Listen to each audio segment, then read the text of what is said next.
दोस्तों, यदि आपकी पत्नी आपका कहा नहीं मानती, आपकी बातों में नहीं आती, या फिर वह वही काम करती है जिससे आपको तेज़ गुस्सा आता है, या फिर दोस्तों वह आपके लिए समय नहीं निकालती, या फिर आपको ऐसा शक है कि उसका बाहर किसी और गैर मर्द से चक्कर चल रहा है, या फिर और किसी भी तरीके की कोई भी परेशानी वाली बात है, तो आपको परेशान होने की या घबराने की ज़रूरत बिल्कुल नहीं है।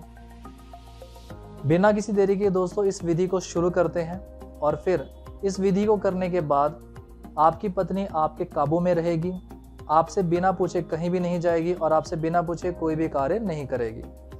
दोस्तों, इस उपाय को करने के लिए आपको अपने पत्नी का कोई भी कपड़े का एक टुकड़ा लेना है। जैसे कि यहाँ पे मैंने एक छोटा सा रुमाल का टुकड़ा लिया है, ये देखिए। आपको इसे इस कदर बिछा लेना अपने सामने, और एक कील लेनी है। इस कील को आपको दोस्तों अपने हथेली पे रखना है और फिर इस मंत्र का जाप करना है। दोस्तों, मंत्र है ओम क्री क्री अमुक वशम फफल करूं करूं रुद्राय शिवोम स्वाहा।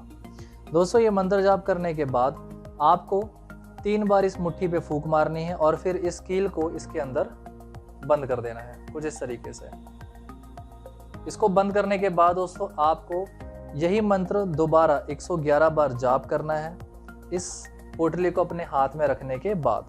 इस मंत्र का जाप 111 बार करने के बाद आपको यह पोटली एक रात के लिए अपनी पत्नी के तकिए के नीचे रखना है और एक रात के लिए यानी 24 घंटे के लिए इसे छोड़ देना है। दोस्तों, यह अपना काम 24 घंटे के अंदर अंदर कर देगा।